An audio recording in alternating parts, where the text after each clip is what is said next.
quand vous entendez qu'Iblis veut imposer un défi, vous pensez avoir compris quel est le défi. Mais je peux vous assurer que vous n'avez compris qu'un petit peu du préambule de ces défis. Parce qu'il faut le réaliser pour comprendre ce que c'est que ce défi qui nous impose. Iblis a voulu défier l'homme. Il a voulu défier cette nouvelle créature. Bismillah ar-Rahman ar-Rahim, alhamdulillahi rabbil alamin. الصلاة والسلام على أشرف الخلق سيدنا ونبينا حبيب قلوبنا وطبيب نفوسنا وشفيع ذنوبنا أبو القاسم محمد صل على محمد وعلى أهل بيته أهل بيت النبوة الطيبين الطاهرين الأئمة المعصومين الأصباط وعلى أصحابه الميامين. ربي اشرح لي صدري ويسر لي أمري واحلل عقدة من لساني يفقه قولي. بسمك الله وعليك توكلنا. Ce mois béni qu'il s'annonce à nous, nous sommes le 2e jour. Nous rentrons dans ce mois béni que nous avons attendu et que nous espérons notre vie, toute notre vie, notre existence, notre éternité, toute notre éternité, d'être touché par sa parole. Et vous savez que sa parole est en dehors du temps. Sa parole, elle n'a pas de temps. Et ce mois béni, il est là pour nous, comme miséricorde, pour nous pardonner et nous donner la parole. Il n'est pas facile, mes frères et sœurs, de prendre la parole, moi ici au milieu de vous, en hauteur, sur une chaise, alors que vous êtes tous par terre, de prendre de la hauteur, parce que la parole a besoin de hauteur. Alors, c'est pas Yahya qui est sur cette chaise devant vous, c'est pas votre frère, c'est pas votre père. À la recherche, un signe qui peut nous toucher à travers une hauteur et à travers la parole. Je demande à Dieu pardon de prendre la parole de tes saints prophètes, de tes anges, de tes imams, et que je la ressens, mais que j'en suis comme vous, ou peut-être parmi vous, il y en a qui en sont dignes. Mais je ne me sens pas digne de pouvoir la prendre, mais je sens que ma famille a besoin d'être secourue comme moi-même par la parole. Alors, à tous nos internautes, à tous nos frères, à tous nos sœurs qui nous suivent, et vous êtes de plus en plus nombreux,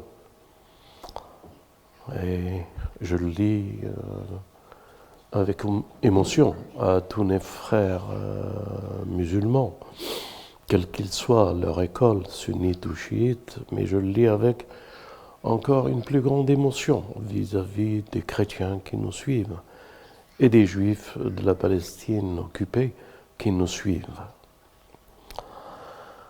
Je le dis avec émotion, prendre la parole et de la voir et la partager sur cette terre avec tous les hommes qui veulent l'entendre. Et moi, le peu de temps qui me reste encore avec vous, je vais essayer de faire de mon mieux pour que je la communique pas comme elle est, mais uniquement comme je la ressens. Et que je demande à Dieu refuge auprès de toi contre le lapidé Satan, qui ne se glisse pas entre moi et la parole pour me réduire et réduire ceux qui m'écoutent à l'erreur, أعوذ بالله من الشيطان الرجيم بسم الله الرحمن الرحيم والتين والزيتون وطور سينين وهذا البلد الأمين. Comme vous le savez, cette sourate, le figuier, elle est mystérieuse. Elle est le commencement de la conscience, le commencement de la création, le commencement de la vie, le commencement du multiple, de l'unique, le commencement d'une cité parfaite, le commencement de cette cité élevée que nous appelons le Balad al-Amin, et de ce mont Sinaï, et de cet homme de terre rassemblé, uni, avec une conscience et une parole.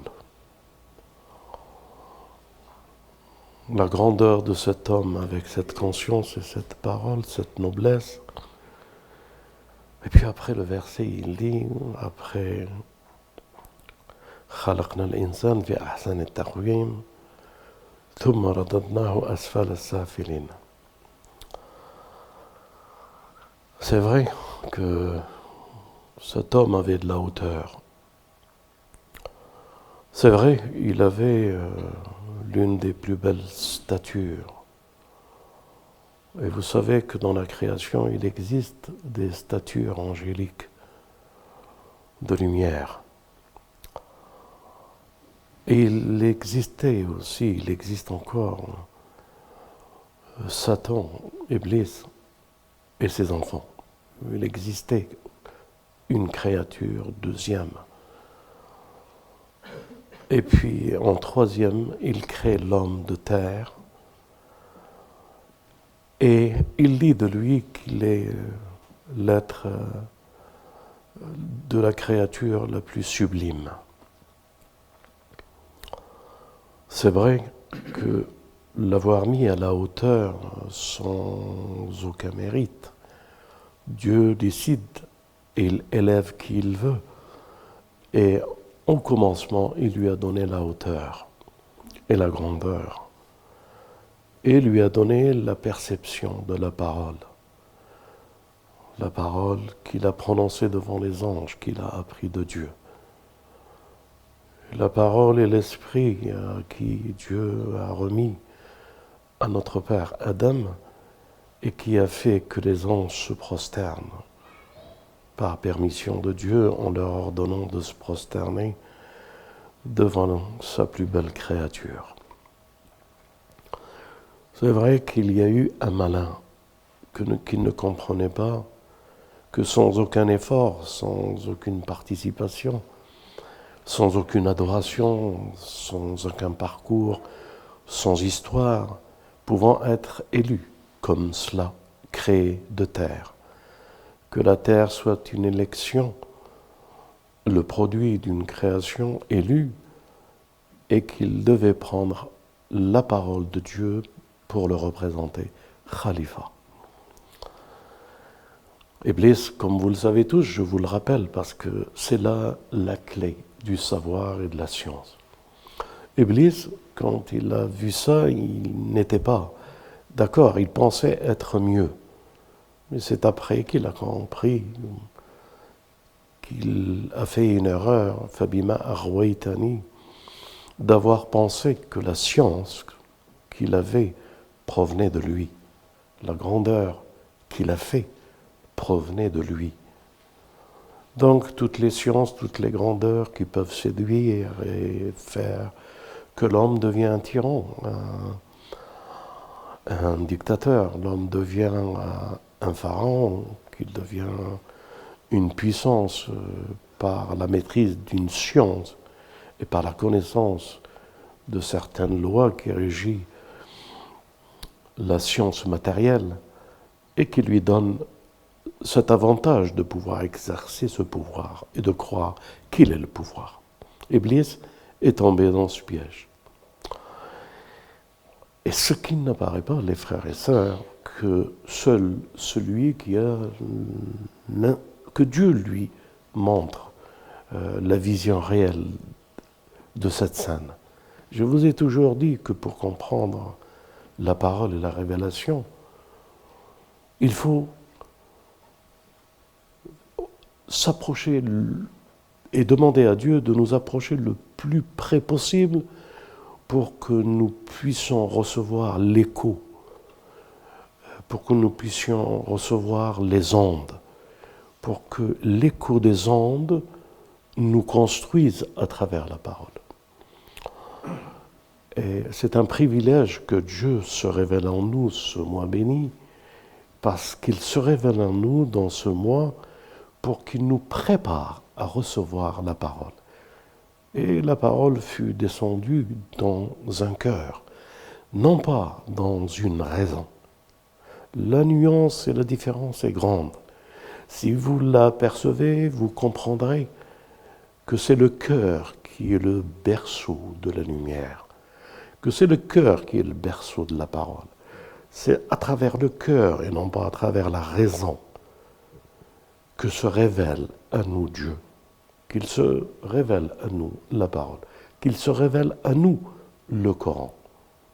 Ce n'est pas avec une dialectique ou une lecture chantée ou une lecture faite comme elle est faite pour que la parole nous touche, mais c'est pour que nous ouvrons nos cœurs à cet univers, à cette création, à ces hommes, à ces femmes, de toute origine, de toute nationalité, de toute ethnie, de toute religion, que nous pouvions être un humain et que c'est de cet humain que la parole est descendue pour cet homme.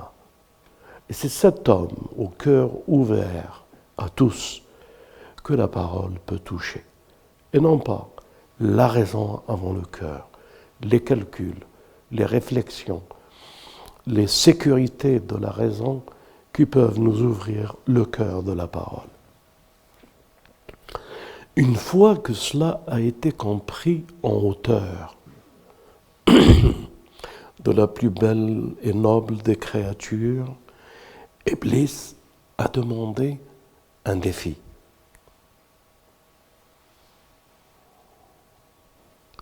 Quand vous entendez qu'Iblis veut imposer un défi, vous pensez avoir compris quel est le défi.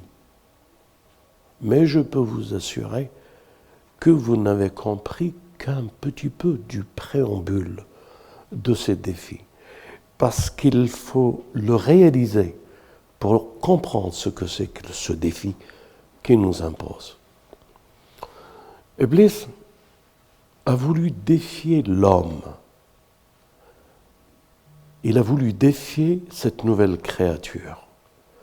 Il a voulu défier avec les armes qu'il a cette créature.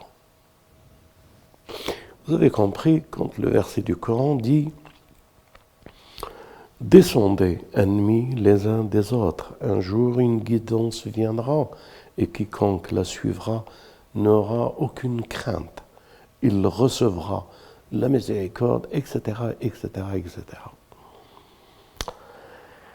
Vous avez bien compris qu'il y a une descente du plan avec un passé construit par la raison et l'adoration et le moi, et le plan qui doivent être récupérés par la parole. Si c'est clair pour vous que le défi, c'est la raison et le pouvoir de la raison de soi, avec la science pour soi et la connaissance pour soi et l'élection pour soi, et non pas Dieu qui la donne, mais que par l'effort et que nous sommes arrivés à avoir des ailes des anges et être placés parmi le Taos, parmi les anges.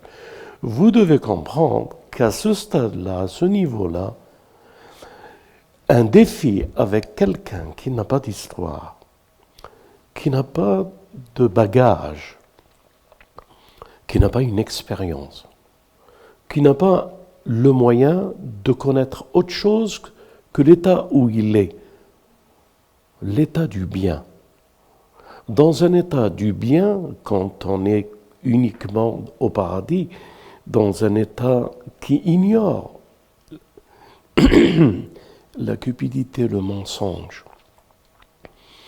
la déviation ou le déséquilibre, qu'il ignore tous les maux que nous connaissons aujourd'hui. Dans un état pareil, Iblis avait une supériorité de la parole que lui, il avait. Et c'est par cette parole que lui, il avait, qu'il a fait pour qu'il séduit, pour le ramener au même niveau que la parole que lui, il a reçue. Allez, je le dirai différemment. Lorsqu'on veut faire un bras de fer, ou un bras, je ne sais pas comment on appelle ça, un bras de fer, il faut que les deux ont la même force, dont un a un peu plus que l'autre la force. Là, Iblis, il ignorait la force et la faiblesse. Et la tentation, elle était facile pour Iblis de tenter notre Père. Quand on ignore quelque chose, on n'est pas préparé à comprendre une parole déviante. Essayez de retenir et de comprendre ça. On n'est pas en mesure de pouvoir avoir l'architecture du malin et de toute son expérience. On est là, neutre, qu'aucun mal nous a touchés, que nous ignorons que le mal existe, et c'est de cette ignorance du mal qu'Iblis avait connaissance et qu'il a piégé notre Père. Pourquoi il l'a piégé? Eh bien parce que, et c'est là que vous devez comprendre, thumma radadnahu asfala safilin. Après avoir créé l'homme de la création la plus noble, Dieu après dit, après nous l'avons fait descendre au plus bas des niveaux. Pourquoi? Eh bien parce que Dieu, par miséricorde, il voulait qu'Iblis va repartir ennemis les uns des autres avec Adam et que Adam repart à zéro, sans la parole, sans la science des noms, mais inscrit uniquement dans son dhikr, mais pas mis en pratique de connaissance. Allez, je vais le dire différemment, mais j'espère que c'est clair. Iblis n'aurait jamais gagné le pari si Adam ne serait pas revenu à l'étape la plus basse. C'est à l'étape la plus basse que pour Adam, le combat allait commencer. Comme si je dirais qu'il y a un fil, une course à faire, et que cette course à faire doit être égale. Ils doivent courir tous les deux pour arriver au point. Qui a raison? Donc, les deux doivent partir à zéro pour partir.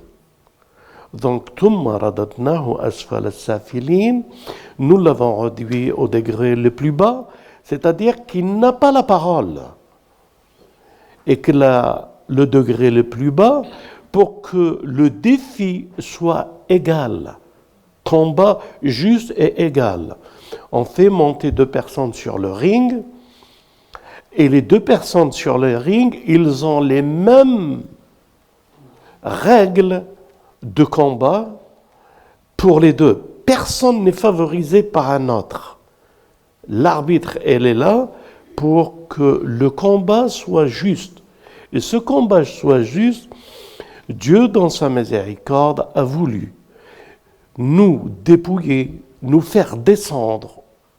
C'est par miséricorde qu'il voulait nous faire descendre au degré le plus bas. Pourquoi? Eh bien parce que le défi que nous avons, nous devons le prendre au plus bas, du plus bas pour remonter en haut. et de dire qui est et qui est le préféré de Dieu, qui est dans la miséricorde de Dieu, qui est dans la parole de Dieu.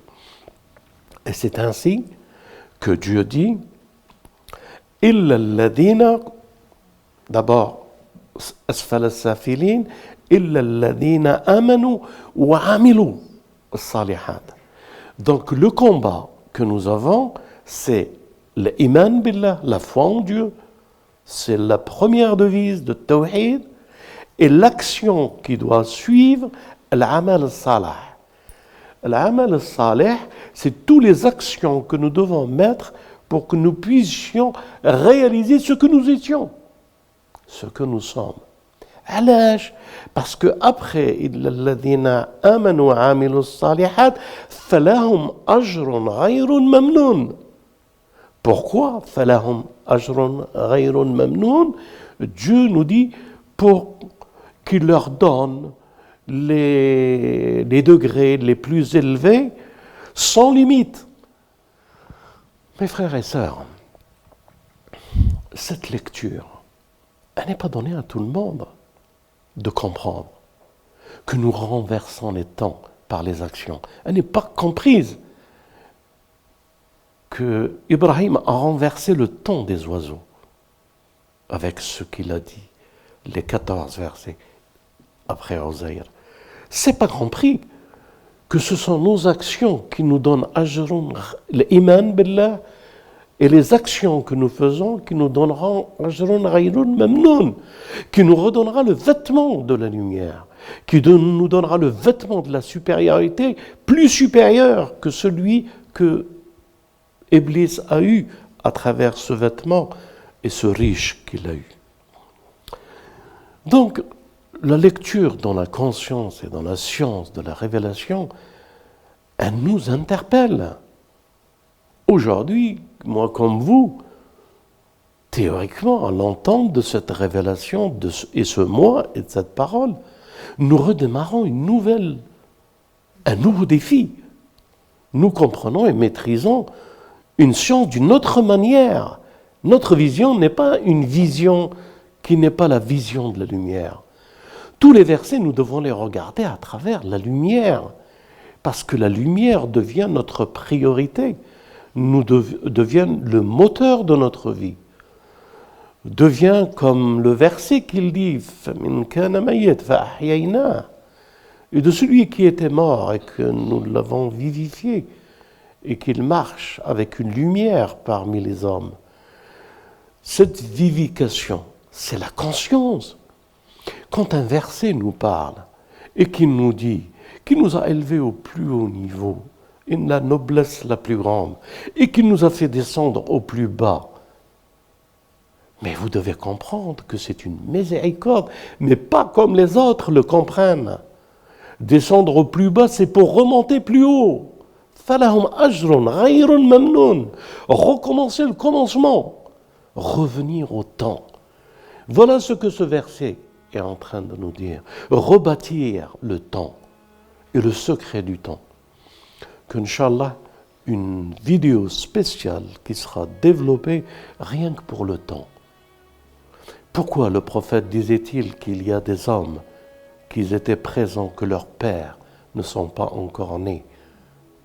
Que l'imam Ali disait qu'il y avait des hommes dans cette bataille, que leurs pères ne sont pas encore nés.